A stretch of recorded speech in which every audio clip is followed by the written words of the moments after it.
Okay, good afternoon, everyone. My name is Retno Dewati. I'm the Southeast Asia Regional Manager for Fenox Venture Capital. And as I mentioned earlier, that we're a global venture capital firm headquartered in Silicon Valley with 8 offices across the world. I'm managing investment in Southeast Asia. Some of our portfolio company, including Alu Doctor, Travelio, Hijab, Tech in Asia, and Mokapos.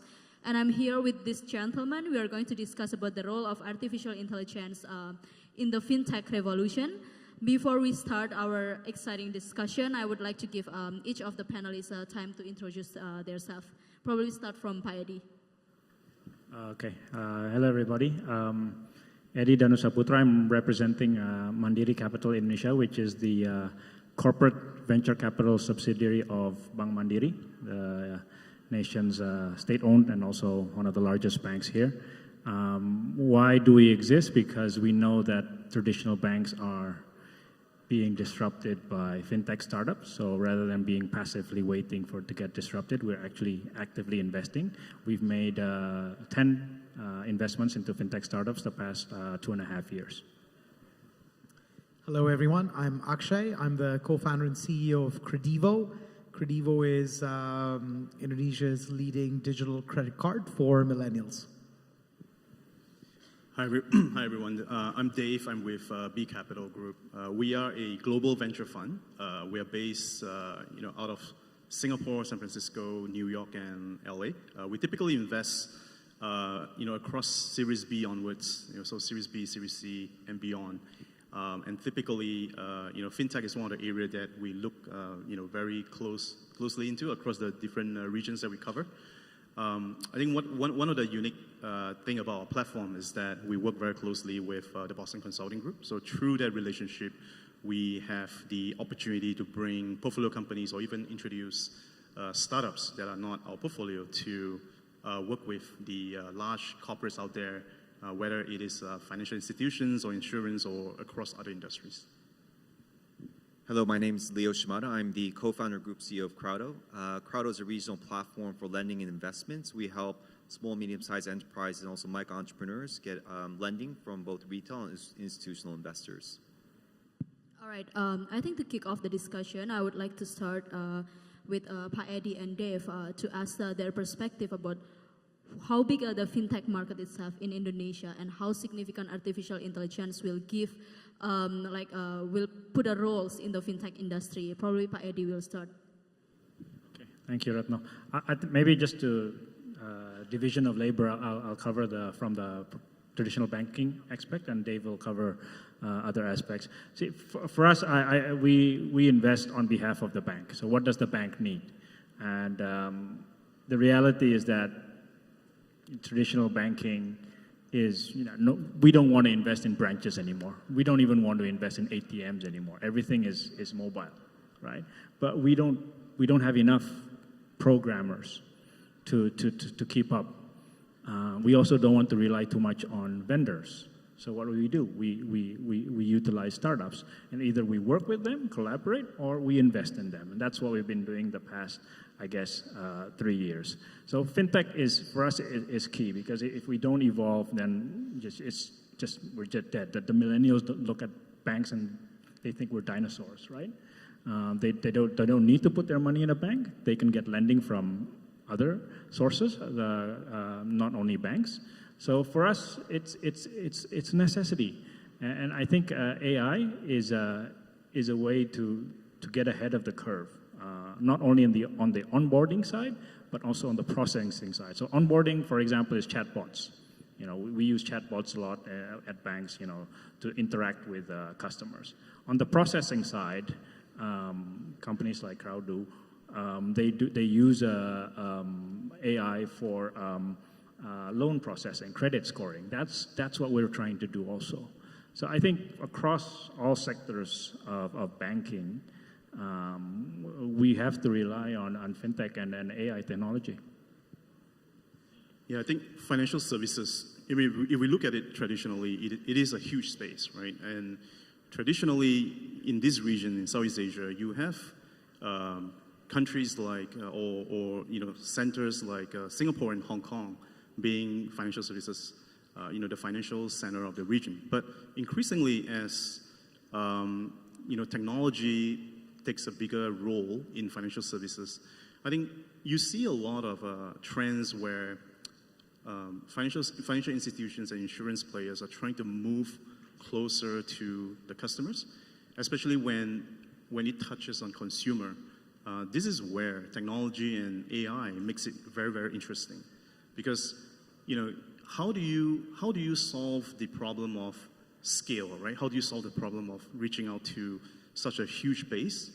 Is no longer something that you do in a step change manner. You are trying to do it in a exponential scale, right? So I think this is where, especially put it into the context of Indonesia, right, which is the largest market by population in this region, it just makes it very exciting from an investment perspective.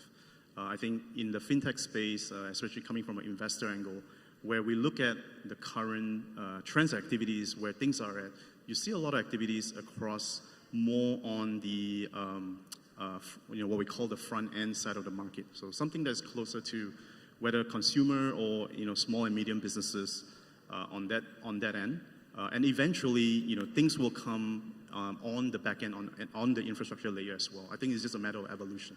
I see. Okay. So Dev mentioned that Indonesia is actually one of the largest market for the fintech, and we have Akshay and we have Leo here as both of them are from the leading fintech company in Indonesia, but they're doing the different things. So for Akshay, do you really see that artificial intelligence here play a significant role in your company, in your products?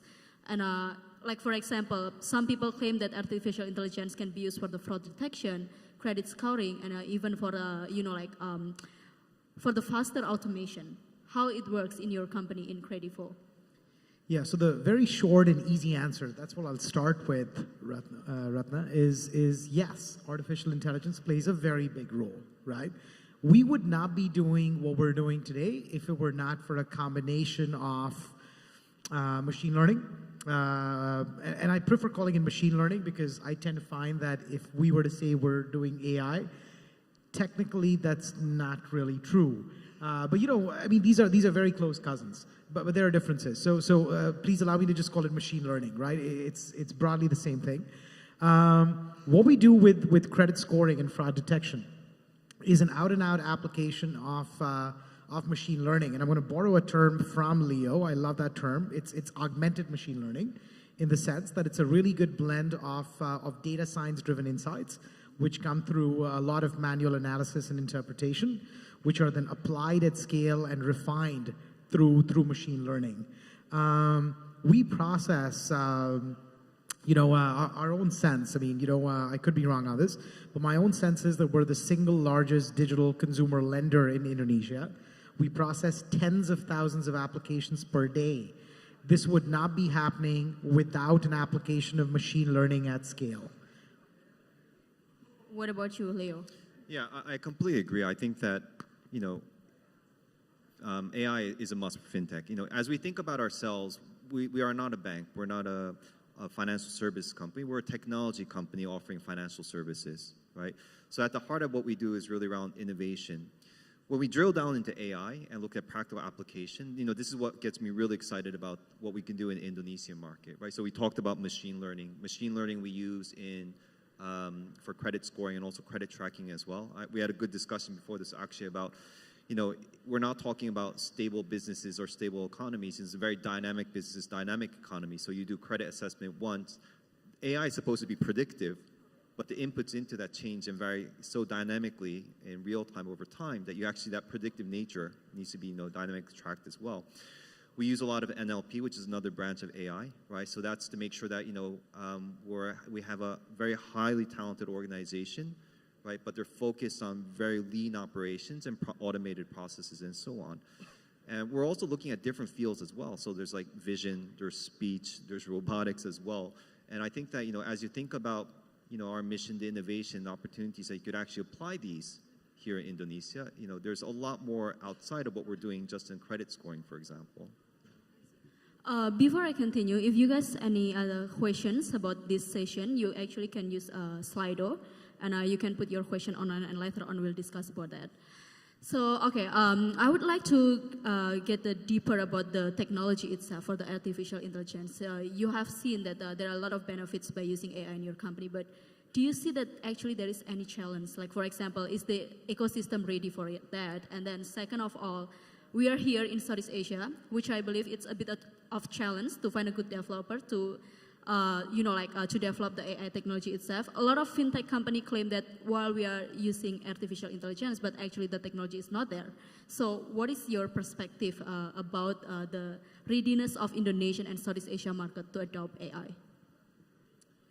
Sure. I think my view on this is that I think a lot of people tend to think that AI or machine learning is a solution for everything. That, hey, there's a big problem and we're using AI and now all of a sudden everything's fixed. It's like a magic pill. Well, I think first of all, people should not be doing that because that's a lie, right? I mean, the AI is not a pill, it is a tool.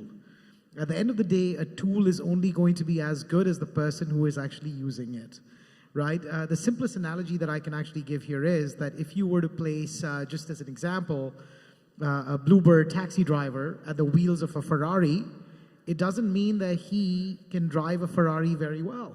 It requires a very different skill set, right? Not just a skill set, but you also need the right ecosystem. You need the right kind of gasoline. You need the right kind of, lubricating oils and whatever else. It's a whole ecosystem in itself. Now, I think you've mentioned this already, that the ecosystem is lacking. It's true. I think there are significant challenges with talent, with infrastructure, right? But at the end of the day, it doesn't take away from the fact that, yes, I think companies, like ours for sure, and I'm sure for you as well, we would not be able to do what we are doing today without the massive advances made in machine learning in the last 5 to 10 years that are helping companies like us with identity verification, fraud detection, credit scoring, at scale. There's just no question about it. So I personally prefer to focus on the positives. Right? And that's what makes these markets very interesting. I think we're all aware that we're not in the US where there is, top-tier infrastructure and talent. I think we're here by choice, and we're very excited about building a disruptive company in Indonesia. The challenges be damned. Yeah, I'm a super big believer in AI, but I think also the limitations are very clear as well, right? So the AI field is like dynamically changing year by year. I think it's only last year, Dave, correct me if I'm wrong, is that, from a kind of like text recognition and from a machine learning AI point of view, that it became comparable to actually humans quality, right? So this, technology is advancing, getting more accurately in more recent years. Having said that, when you actually use it as a core commercial part of your business, there are limitations on data access, right? So there are a lot of people in peripheral industries and within the ecosystem who have data sources, right, which we don't have access to. Right? Because it's all about how you actually train your data set and so on, right? There are limitations in talent as well. So, as a scrappy little startup, you, instead of like giving up, you try to deal with this, right? So, for example, since we're in multiple markets, we've tried in other markets working with academic institutions to tap into their data sets and talent as well, to basically address, shortages in talent and so on. Eddi, you want to add something? Just for me, from the challenges, and I agree with Akshay and Leo also, but from our perspective, the challenge is predominantly the mindset. As a traditional bank and state-owned no less, we've always, grappled with the idea, should we embrace credit scoring, machine learning for loan processing? Okay, if it's good, that's fine. What if it's suddenly default, right? Who gets blamed, right? What is there an internal audit? Then what's the process, right? Because it's not done by a committee. It's actually a system, a scoring, right? So if it turns south, if the loans suddenly become bad debt, then who's to blame, so to speak? That's something SOP-wise, regulation-wise, that we still haven't figured out yet, and it'll take time. It's not easy. So right now, we're embracing credit scoring and such using technology, but not directly. We're utilizing fintech startups, peer-to-peer lending to learn from them, but we're not doing it directly yet. Okay, but echoing for your statement about the regulation, where are we in Indonesia? I think we're all pretty much moving towards the same direction. I think certain regulations as requirements are still there, meaning that there has to be a face-to-face. There's sometimes, but we're progressing, right? It used to be it has to be face-to-face. There used to be it has to be a wet signature. There used to be it had to be a human process behind decisions. Now we're moving towards I guess digitizing. I can't compare. Maybe Dave can add what compared to other jurisdictions in the region. But we're moving towards that direction. Yeah, Dave, B Capital have been investing a lot, right? Like globally, you have a portfolio not only in Southeast Asia, in other Asian countries, and also globally. So, based on your experience, how do you compare actually, like in terms of the market and also the readiness between Southeast Asia and other countries in terms of the AI adoption, as well as the regulation? Yeah, maybe let me touch upon, first from a regulation perspective. I think globally, a lot of jurisdictions are looking into, more on what is the impact of AI on data, right? I think a lot of the crux of it is really on how data are being used, how data are being treated, how data are being exposed, and all that, right? So you have a lot of focus on data, and along with that, you have a lot of focus on what's the right policy, what's the right cybersecurity that has to be in place. And obviously, the application of AI in fintech is different than, let's say, applying AI in a self-driving vehicle, right? Or it's very different implication over there. So when let's take for example, when a self-driving vehicle crash and result in death of a pedestrian on the street, right? That is much more severe versus, say, a lending company, having a misstep in terms of an algorithm and subsequently approve a bad loan, right? I think the consequence there is very different. So as a result of that, the thought behind, how do you regulate, how do you come up with the right policy and guidance is somewhat different as well.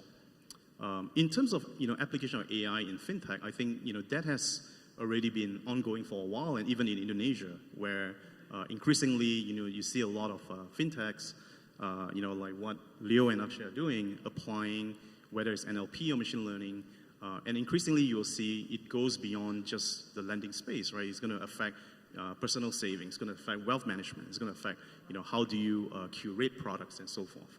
So I think it's not a matter of if, it's just a matter of when and how you apply it.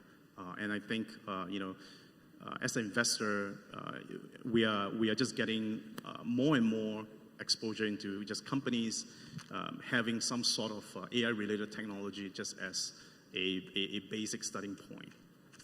Cool. Do we have any questions from the audience? Can you show it on the slide? Yes, I think so. Does anybody have questions from the audience? If you guys have any questions, you can put it on Slido. 1 second. Okay. There we go. Okay, we have 3 questions here. Which is a bigger challenge, gaining the customer trust or the regulator trust and approval? I think this one, Eddi and Dave can answer this question. And then, how can statistical economical model be connected to or applied on AI fintech? And then, what fintech company outside of your town do you admire most and why? Okay, I'm really interested in the third question. Eddi, you've been investing a lot in fintech. Which one that? Of the fintech company or outside of? Okay. Look, to be honest, we wanted to invest in Kredivo. It's just too expensive for us. Valuations were just didn't. We're very cheap. I mean, you're embarrassing me now. Yeah. First of all, we're very humbled by your compliment, but we're not that expensive. No, so let me just. But yeah, that's just something in our portfolio that's still lacking. We have 10 in our portfolio, mostly on payments, lending, and then what we call SME solutions, SaaS models. But I want to answer the first one, which is I guess Is it a bigger, which is a bigger challenge, gaining the customers' trust or regulators? I think you can always work with the regulators. The customers you'll need to spend time and money on gaining trust of the customers, because once you make a mistake, it's kind of difficult to come back and recover. But regulators, yeah, I think I found that, you can talk to them. They understand also. I mean, we discussed in previous panel discussions, the millennials, we need a different approach. So I think from my perspective, regulators we can work with.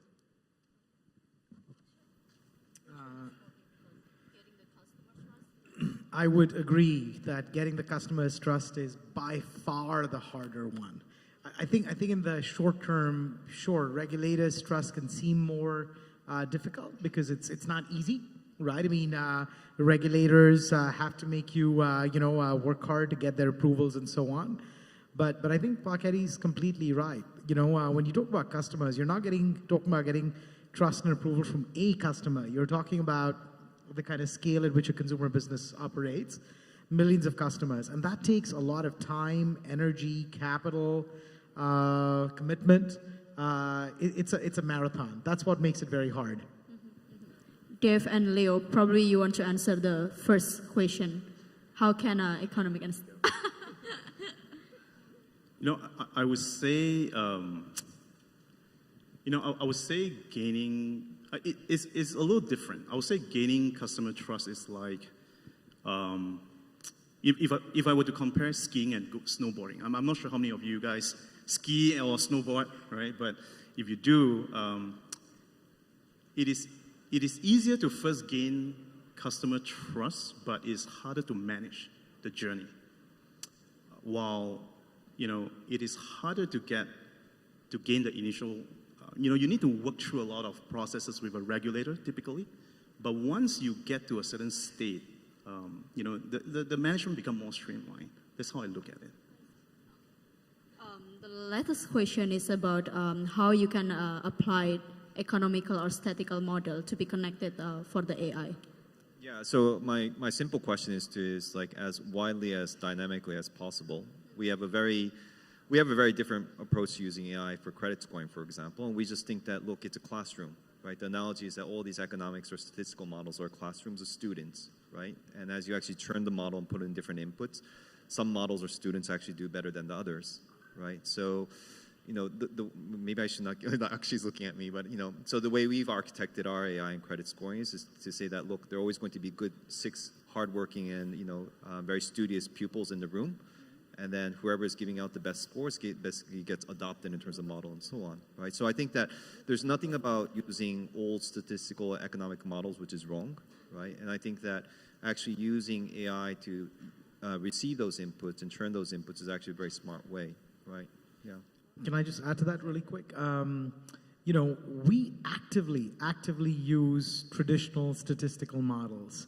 Very simply, I can actually disclose this. We run something like, we have 18 different user journeys when a customer can apply. There's a lot of different combinations.